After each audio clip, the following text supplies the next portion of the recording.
사무엘하 17장 18절 19절 말씀 보겠습니다. 함께 읽습니다. 한 청년이 그들을 보고 압살롬에게 알린지라. 그 두 사람이 빨리 달려서 바울이 어떤 사람의 집으로 들어가서 그의 뜰에 있는 우물 속으로 내려가니 그 집 여인이 덮을 것을 가져다가 우물 아귀를 덮고 찌은 곡식을 그 위에 널매 전혀 알지 못하더라. 아멘. 오늘 바울임의 믿음이라고 하는 제목인데요. 바울임은 시련의 장소입니다. 성경에서 바울임은 어떤 사건과 관련해서 등장하는 장소인데 성경에 딱 3번 나옵니다. 그런데 공교롭게도 그 3번이 사무엘 하에서만 나오는 장소입니다.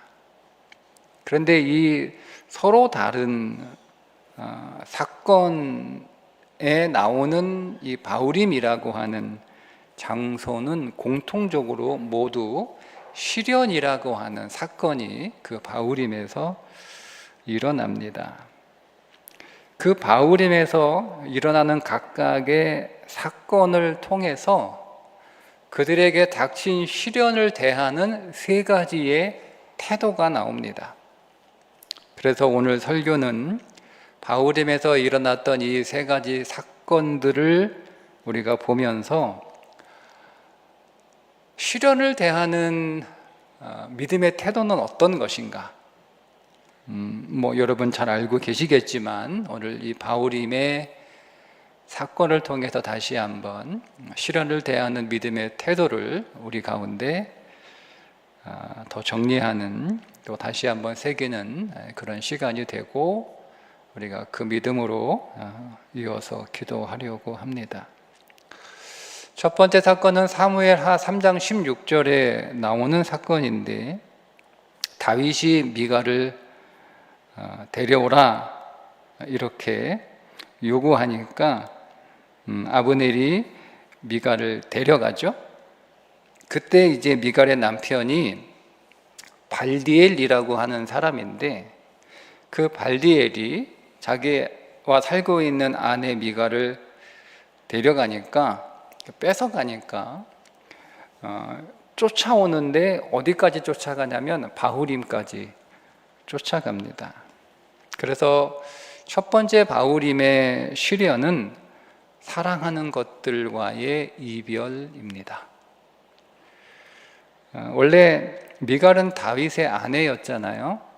그런데 다윗이 추방돼서 광야에 있는 동안 그 미갈의 아버지 사울이 그 미갈을 누구한테 시집을 보내냐면 발디엘이라는 사람한테 시집을 보냅니다. 하지만 다윗과 미갈은 공식적으로 이혼한 상태가 아니었기 때문에 발디엘의 아내가 되어서 지금 살고 있다고 하더라도 미갈을 다시 다윗이 데려오는 건 사실 법적으로 아무런 문제가 없는 일입니다. 그래도 굳이 미갈을 데려올 필요가 있었겠는가, 그렇게까지는 할 필요가 없어 보이지만, 어쨌든 다윗은 아브넬하고 협상을 해야 되는데 그 협상의 조건이 미갈을 데려오는 거였습니다. 그래서 나하고 협상을 하려면 미갈을 데려와라. 그래서 잘 살고 있던 미갈을 그 아브넬이 뺏어가니까 남편 발디엘이 울면서 바울임까지 따라오는 거예요. 뭐라고 성경에 써 있냐면, 그의 남편이 그와 함께 오되 울며 바울임까지 따라왔더니 아브넬이 그에게 돌아가라 하매 돌아가니라. 이렇게 저는 딱 한 절 이렇게 써 있는데요. 여기서 제가 요 구절을 또 읽고 또 새벽 기도 묵상을 이렇게 하면서 어떤 감정이 느껴졌냐면, 발디엘이 미가를 정말 사랑했구나라고 하는 그 마음이 이렇게 전해지더라고요. 이렇게 성경에서 처음 등장하는 바울임은 사랑하는 사람하고 이별하는 장소였습니다. 내가 사랑하는 거, 내가 목숨처럼 여기는 거, 그런 것들을 빼앗기는 곳이 바울임이었습니다. 근데 그 내가 좋아하고 내가 사랑하는 것을 빼앗겼을 때 발디엘은 어떻게 했죠? 울었다는 거예요. 울었다는 거예요. 그러니까 시련을 만나서 그 시련 때문에 우는 믿음. 미가를 뺏겨서 울고 아브넬이 위협하니까 순순히 물러납니다. 그러니까 시련 때문에 울고 시련 때문에 포기하고 물러서는 믿음이 바울임이라고 하는 곳에서 발디엘이라고 하는 사람이 보여준 믿음입니다. 두 번째 바울임은 시므이가 다윗을 저주한 장소입니다. 사무엘하 16장 5절과 6절인데 다윗 왕이 바울임의 이름에 이제 도망을 가는 거예요. 도망을 가다가 어디에 이르게 되었냐면 바울임이라고 하는 곳에 이르게 되었다는 거잖아요. 거기서 사울의 친족 한 사람이 나오니 게라의 아들이요 이름은 시므이라. 그가 나오면서 계속하여 저주하고 또 다윗과 다윗 왕의 모든 신하들을 향하여 돌을 던지니. 그러니까 바울임에서 일어난 두 번째 사건은 시므이라고 하는 사람이 다윗을 저주하고 다윗을 향해서 돌을 던지는 사건입니다. 시므이는 베냐민 사람입니다. 사울 왕과 같은 친족입니다. 근데 사울을 다윗이 죽였나요? 다윗이 죽인 거 아니잖아요. 다윗이 안 죽였는데도 베냐민 사람들은 한동안, 아마 오랫동안 다윗이 사울을 죽였다. 그래서 이 다윗에 대한 반감을 오랫동안 가지고 있었던 것 같아요. 왜냐하면 정황상 그렇습니다. 정황상 사울이 블레셋하고 전쟁에서 사울이 죽잖아요. 근데 블레셋하고 전쟁을 할 때 다윗이 어디 있었냐면 블레셋에 망명한 상태였어요. 그러니까 정황상 다윗이 그 전쟁에 참전을 했을 거라고 생각을 할 거 아니에요. 사람들은 그 전쟁터에 없었지만 안 보니까 얼마든지 그렇게 생각할 수 있지 않나요? 지극히 당연한 그런 내피셜입니다. 그래서 어쨌든 다윗이 참전한 블레셋 군대가 사울을 죽였으니까 다윗이 죽인 거라고 하는 생각을 자연스럽게 갖게 된 것 같아요. 그러니까 정황상 충분히 오해를 받을 만한 그런 정황이었던 것은 맞습니다. 그래도 사울을 다윗이 죽이지 않았다라고 하는 사실을 알고 있었다고 해도요, 팔은 안으로 굽잖아요. 그러니까 어쨌든 다윗이 미운 거예요. 베냐민 지파 사람들의 입장에서는 누군가 사울이 죽은 누군가를 탓해야 되는 거, 탓해요. 우리가 여러분 어떤 문제가 생기면 우리 안에 어떤 그 본능적인 심리가 뭔가 탓을 하려고, 무엇 때문에, 누구 때문에, 그죠? 조금만큼이라도 뭔가 좀 이렇게 좀 갖다가 끌어다가 이렇게 연결을 시킬 만한 것이 이렇게 있으면 우리는 꼭 그렇게 하잖아요. 그러니까 베냐민 사람들은 오죽하겠습니까? 그러니까 어쨌든 다윗이 미운 거예요. 다윗이 사울한테 해코지 한 게 하나도 없는데 어쨌든 다윗이 미워요. 근데 그 다윗이 왕이 되어버렸으니 표시를 못 내잖아요. 어떻게 왕한테 그걸 표시합니까? 그렇게 표시도 못 내고 속으로만 막 분노를 막 이렇게 끓이고 있다가 압살롬이 난을 일으켜가지고 다윗이 급히 도망간다라고 하는 소식을 듣고 때는 이때다. 용감하게 시므이가 용감한 거예요, 여러분. 저는 시므이 같은 사람이라도 있었으면 좋겠어요. 사울 입장에서 여러분 시므이는 얼마나 여러분 고마운가요? 여러분 사울이 살아있는 것도 아니고요. 사울 죽었잖아요. 완전히 집안 다 망했잖아요. 사울의 정부가 완전히 끝난 거잖아요. 아무리 여러분 다윗이 밉다고 해도 죽은 사울을 위해서 이렇게까지 시므이가 한다는 건 저 솔직히 개인적으로 부러워요. 이런 사람이 사울에게 있었다는 게 좀 부럽습니다. 어쨌든 시므이가 대단한 거예요. 다들 그렇게 하고 싶었는데 감히 그렇게 못했던 거잖아요. 또 시므이가 어쨌든 과정은 조금 좋은 건 아니지만 어쨌든 이 시므이가 도망가는 다윗을요 따라가면서 계속, 이 문장이 그 의미가 따라가면서 계속 저주하고요 계속 돌을 던진 거예요. 말씀이 구절이 그렇습니다. 그래서 두 번째 바울임은 시련을 탓하며 저주하는 것입니다.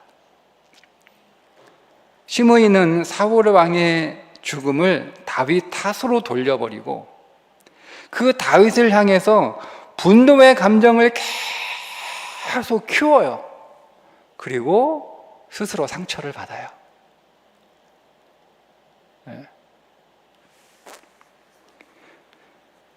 이렇게 여러분 우리가 어떤 시련을 당하게 되면 누군가를 자꾸 탓하고 싶어 합니다.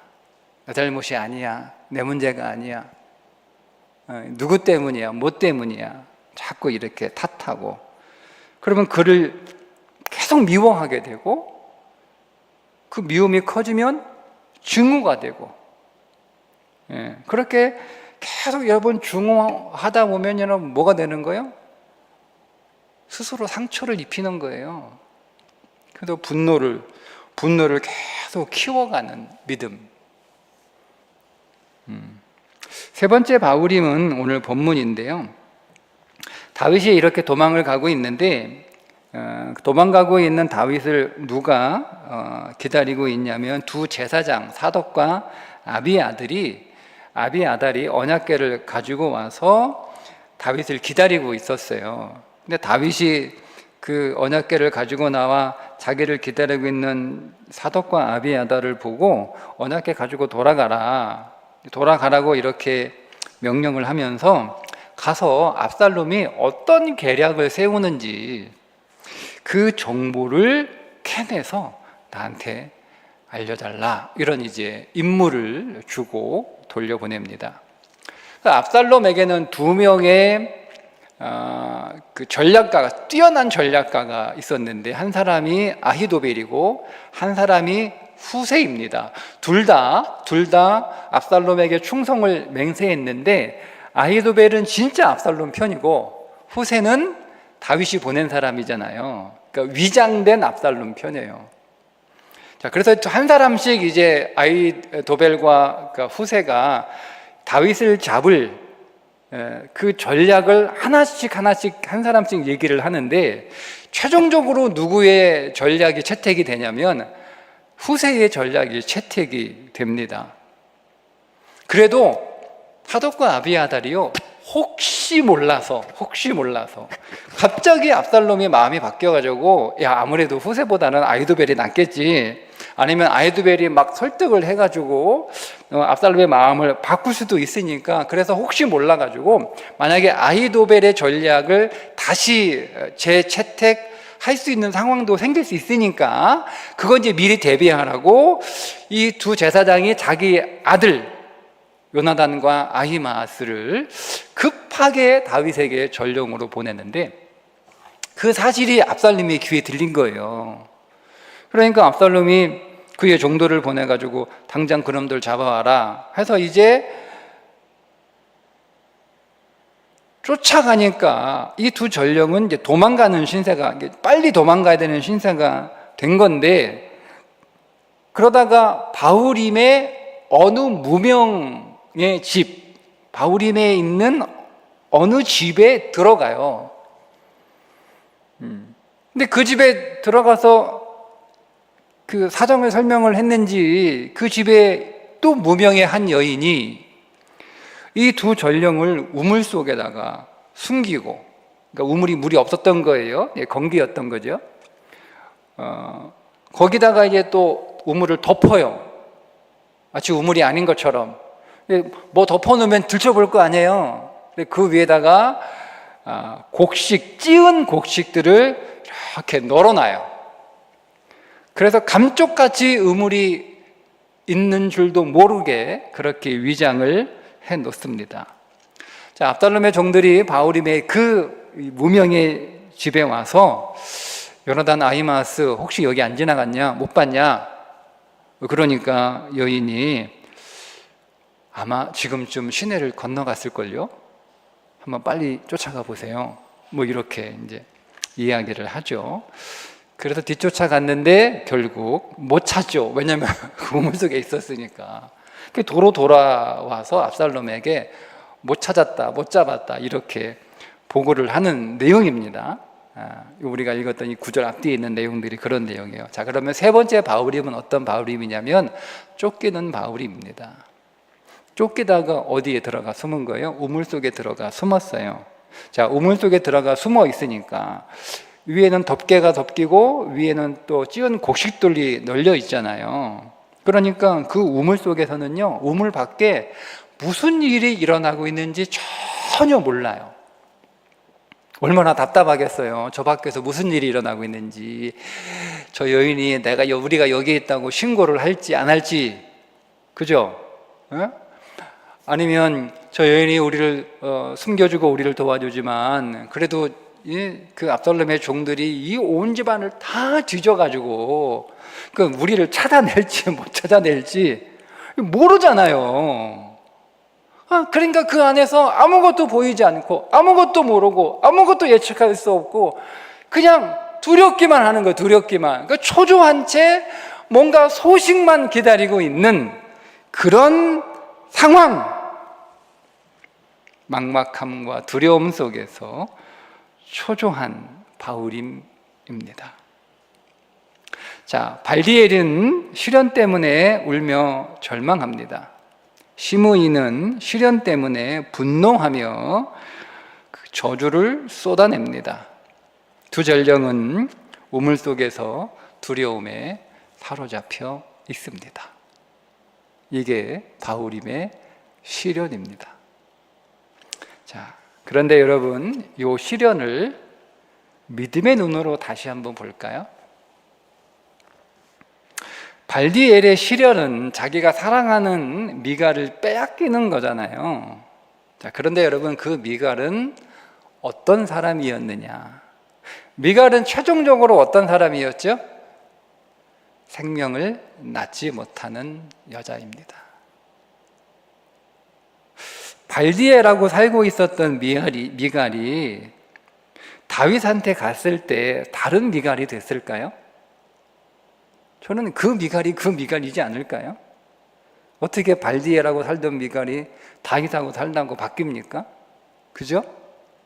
저는 미갈이 발디엘하고 계속 살았어도 미갈은 본성상 생명을 낳지 못하는 사람입니다. 발디엘하고 살았다고 해서 미갈이 생명의 여인이 될 수는 없어요. 그는 본성상 생명을 낳지 못하는 여자예요. 생명이 없는 사람이라는 말입니다. 자, 근데 보세요. 발디엘은 미갈이 없으면 죽고 못 사는 사람이에요. 그러니까 내가 너무 사랑하고 내가 너무 간절히 원하고 내가 목숨처럼 아끼는 그 사람이 사실은 어떤 사람이었던 거예요? 생명 없는 사람이에요. 그러니까 발디엘에게서 하나님이 미갈을 뺏어 가신 것은, 아브넬을 통하여 미갈을 뺏어 가신 것은 하나님께서 발디엘에게서 생명이 아닌 것을 치워버리신 거예요. 내가 너무 사랑하는 거예요. 내가 너무 좋아하는 거예요. 내게 너무 소중한 거예요. 심지어 목숨처럼 아끼는 거예요. 그래서 그런 것들을 빼앗겼으니까 그게 시련으로 보이는 거란 말이에요. 보이기는 시련으로 보여요. 그런데 사실은 발디엘의 이름이 뭐냐면 내게 피할 길을 주시는 하나님이라는 뜻입니다. 그러니까 이름 그대로 하나님께서 발디엘에게 생명 없음, 그 죽음이잖아요. 그 죽음을 피할 수 있는 길을 열어주신 사건이었던 거예요. 지금 당장 눈에 보이는 건 내가 사랑하는 것을 빼앗겨. 너무 가슴이 아파. 눈물밖에 안 나와. 너무 절망적이야. 그런데 발디엘에게 그 사건은요, 죽음과 같은 사건이잖아요. 근데 믿음의 눈으로 보니까 죽음을 가져가신 사건이잖아요. 죽음을 피하는 사건이었어요. 자, 시므이의 시련을 다윗의 입장에서 보면 다윗에게 시므이는 욕을 먹는 시련이잖아요. 여러분, 내가 잘못해서 욕을 먹기도 하고 다윗처럼 잘못한 게 없는데 오해받아서 욕을 먹기도 합니다. 어쨌든 욕을 먹는 것은 그 자체로 내가 잘못해서 욕을 먹는다 하더라도 욕 먹는 건 기분 좋은 일이 아닌데 내가 아무런 잘못도 하지 않았는데 내가 오해를 받아서 욕 먹는 거니까 얼마나 기분이 나쁘겠어요. 몹시 불쾌하죠. 그런데 다윗은 자기를 저주하고 자기에게 돌을 던지는 시므이하고 안 싸워요. 오히려 그런 시므이를 하나님의 도구로 받아들입니다. 아비새가 하도 옆에서 열받으니까 저놈이 감히 다윗한테 말씀 안 하시면 제가 당장 저놈 목을 떼어오겠습니다. 이렇게 막 씩씩거리니까 다윗이 이렇게 얘기하는 거예요. 왕이 이르되 스루야의 아들들아, 내가 너희와 무슨 상관이 있느냐? 그가 저주하는 것은 여호와께서 그에게 다윗을 저주하라 하심이니. 여러분, 다윗은 자신이 욕먹고 저주받는, 자기에게 돌을 던지는 돌에 맞는 그 시련을 어떻게 받아들였냐면 하나님의 뜻으로 받아들였습니다. 시므이라고 하는 이름의 뜻이 여호와께서 응답하셨다는 뜻이거든요. 그러니까 다윗은 자기를 저주하고 자기에게 돌을 던지는 그 시므이를 하나님의 응답으로 봤다는 거예요. 누군가 나에게 욕을 해. 누군가 나에게 저주를 퍼부어. 내게 저주 같은 사건이 정말 돌에 맞는 그런 인생의 사건이 벌어져. 근데 그걸 하나님이 내게 말씀하시는, 하나님이 내게 응답하시는 그 응답으로 다윗이 봤다는 겁니다. 우물속은 말씀드린 것처럼 깜깜하잖아요. 빛이 전혀 없어요. 깜깜해요. 그 깜깜함이라는 것의 의미는 우물 밖에서 도대체 무슨 일이 일어나고 있는지 전혀 알 수 없어요. 말씀드리는 것처럼 저 여자가 우리 숨겨놓고 우리를 우물 속에 집어넣어서 우리를 신고해가지고 포상금을 받아먹으려고 하는 건지 진짜 우리를 도와주려고 하는 건지 모르는 거예요. 압살롬의 종들이 우리를 못 찾고 그냥 지나갈지 다행히, 아니면 저 여자 말 안 믿고 그냥 이 막 온 집안을 다 뒤져가지고 혹시 우리를 찾아낼지 아무것도 모르고요. 도저히 모르는 거예요. 자, 그런데 여러분, 밖에서 어떤 일이 일어나고 있었냐면요, 첫 번째, 자기를 쫓던 압살롬의 종들이 자기를 못 찾고 그냥 돌아갑니다. 더 이상 자기들은 쫓기는 신세가 되지 않은 거예요. 돌아갔으니까. 근데 몰라요. 근데 그런 일이 벌어지고 있는 거예요. 두 번째, 아히도벨이 자결을 합니다.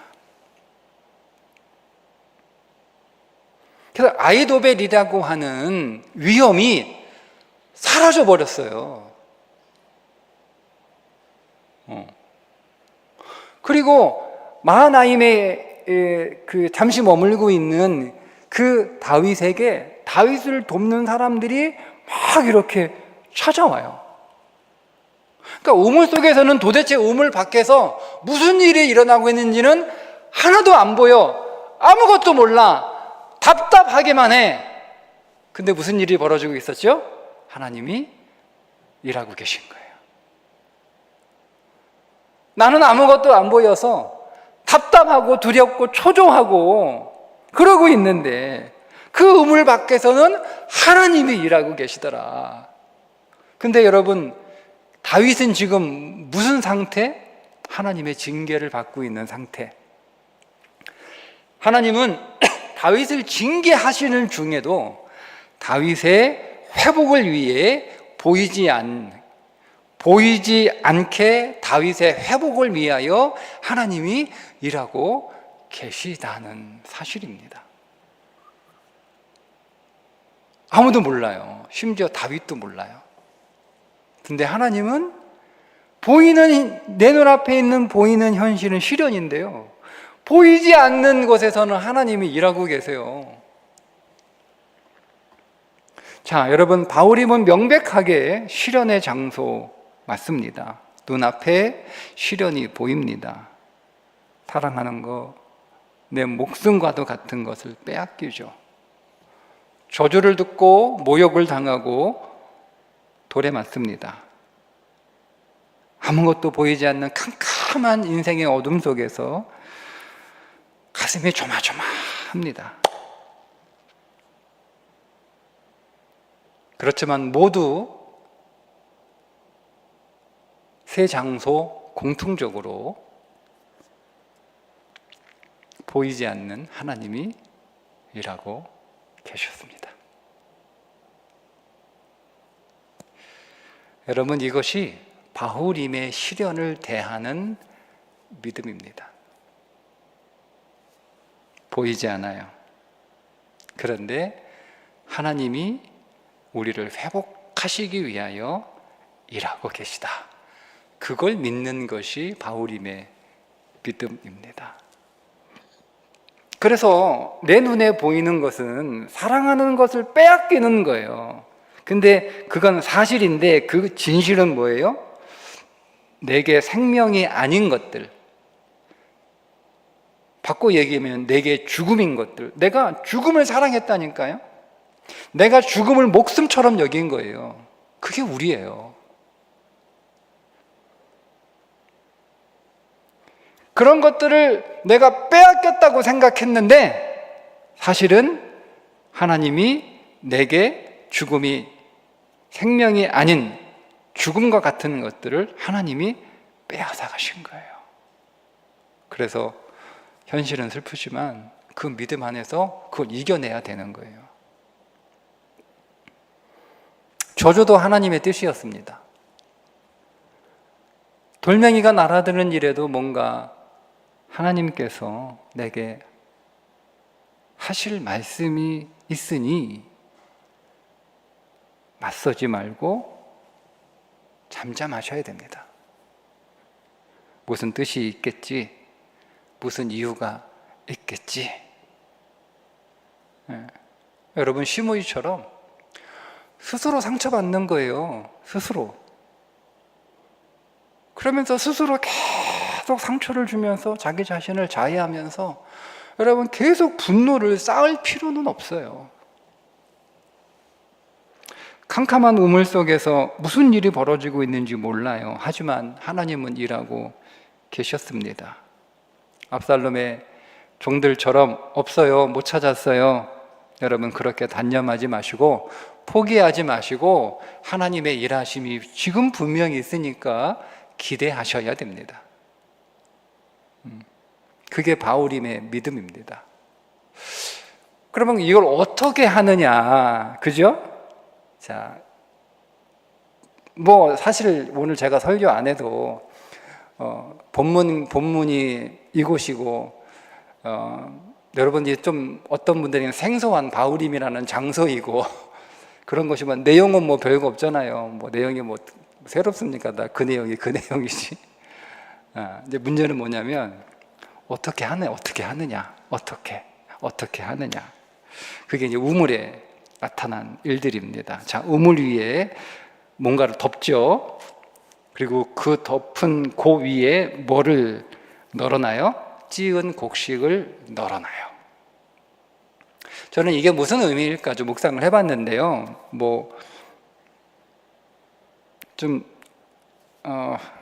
너무 억지로 해석한 거 아니냐 이렇게 생각할 수 있는데 저는 그렇게 생각하지 않습니다. 성경은 모든 단어들이 다 어떤 의미에서 하나의 상징이거든요. 그러니까 곡식은 양식이잖아요. 그죠? 우리의 양식은 뭐예요? 말씀이에요. 말씀이 우리를 덮고 있어야 되는 거예요. 우리 머리 위에 뭐가 있어야 돼요? 생명의 말씀, 진리의 말씀이 여러분 우리 머리 위에 우리를 덮고 있어 가지고요. 우리가 여러분 5만 가지 상상을 하잖아요. 발디엘이 아내를 빼앗기면서 5만 가지 상상을 할 거 아니에요. 시므이가 사울이 죽은 망한 정부, 그 다윗을 생각하면서 여러분 5만 생각을 했을 거 아닙니까?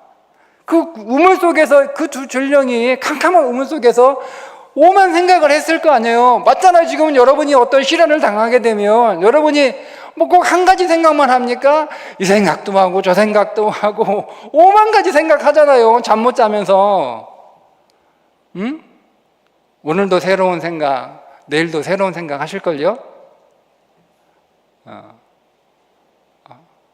우리의 상상력은 너무 탁월하잖아요. 그걸 최고로 쓰면 먹건 쓸 텐데. 근데 여러분 그 5만 가지 생각을 무엇으로 이렇게 비추어 줘야 되냐면 캄캄한 어둠이잖아요.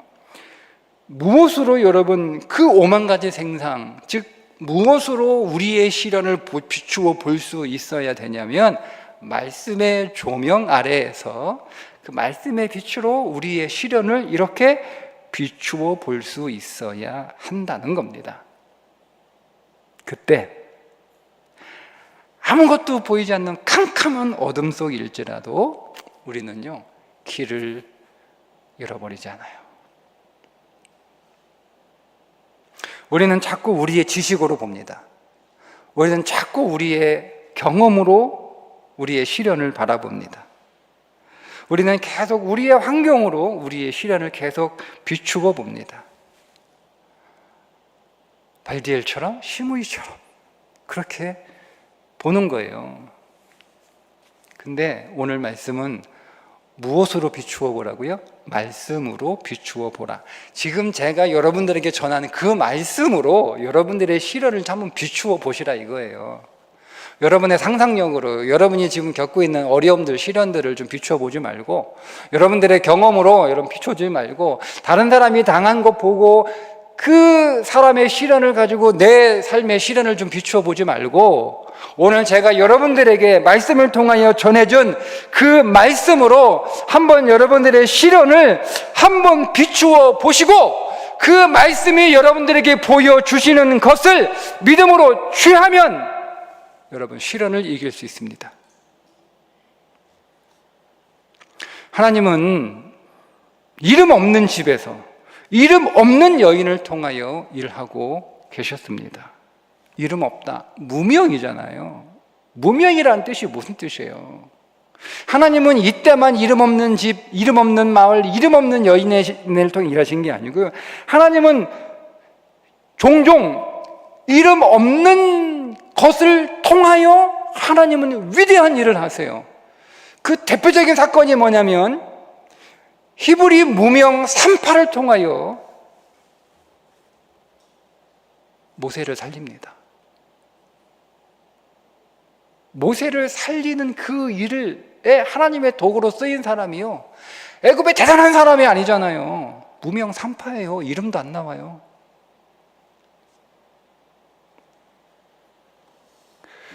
여러분, 무명, 이름이 없다, 이름을 모른다, 이 무슨 말입니까? 보이지 않게 일하신다라고 하는 것에는, 보이지 않는다 이 말에는요, 대단하지 않다, 거창하지 않다, 눈에 띄지 않는다, 중요해 보이지 않는다, 이런 의미잖아요. 그게 보이지 않는다는 뜻이에요. 그러니까 여러분, 우리는 못 보는 거예요. 우리는 항상 뭔가 대단한 것들을 기대하거든요. 뭔가 내 눈에 분명하고 확실하게 보이는 것들을 통하여 하나님이 일하실 거라고 기대하는데, 하나님은 사실은 무명의 것, 대단하지 않은 것, 초라한 것, 작은 것, 의미 없는 것, 볼품 없는 것, 그런 것들을 가지고 하나님은 일하시니까 우리의 시선은 거기에 있지 않고 뭔가 눈에 보이는 것, 대단한 것, 거창한 거, 거기 자꾸 바라보고 있는 거예요. 근데 거기는 아무런 일도 없어요. 그래서 못 보는 거예요.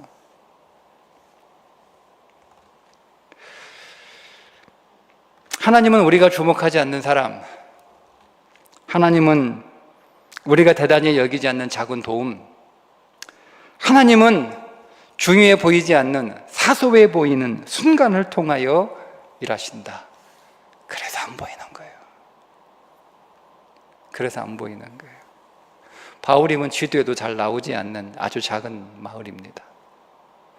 그 이름 없는 마을에서 다윗을 위하여 하나님이 일하시는데, 저주하는 시므이와 전령을 숨겨준 이름 없는 여인이 동시에 등장합니다.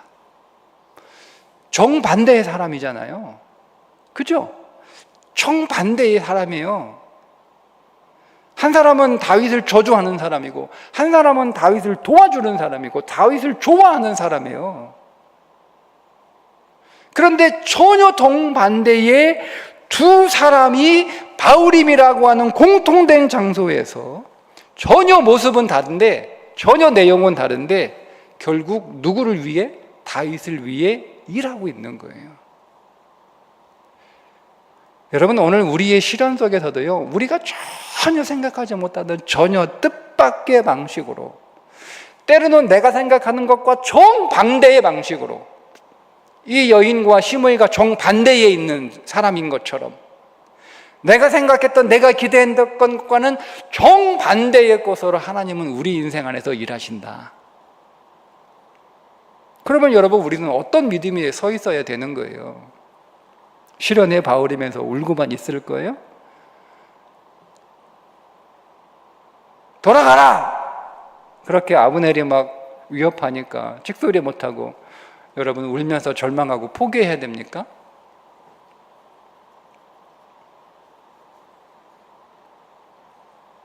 아니면 시므이처럼 원망하고 저주하고 스스로 상처를 받으면서 분노를 쌓아놓기만 하고 있을 건가요?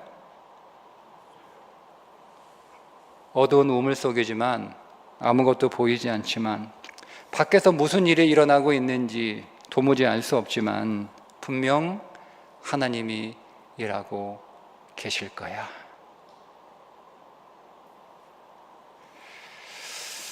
말씀 결론입니다. 시련도 하나님이 일하시는 하나의 방편이다. 시련도 하나님이 일하시는 하나의 방편이다. 오늘 이 진리를 여러분 마음 가운데 다시 새기셔서 하나님이 오늘도 우리를 위하여 일하실 것을 믿고 함께 기도하는 저와 여러분 되었으면 좋겠습니다. 기도하겠습니다. 하나님, 내게 시련의 바울임은 어디이고 또 무엇입니까? 그것이 무엇이든 하나님은 바울임에서도 일하시고 그곳에 계시는 줄 우리로 믿게 하여 주옵소서. 이름도 없는 작은 마을에서 일하시는 하나님, 시므이와 무명의 여인, 정반대의 저런 전혀 다른 상황에서도 일하시는 하나님, 보이지 않아도 일하고 계신 하나님, 오늘 그 하나님 앞에 우리가 믿음으로 나갑니다. 하나님, 말씀 안에서 보여주시고 기도할 때 그 기도 안에서 믿어지게 해 주옵소서. 예수님의 이름으로 기도합니다.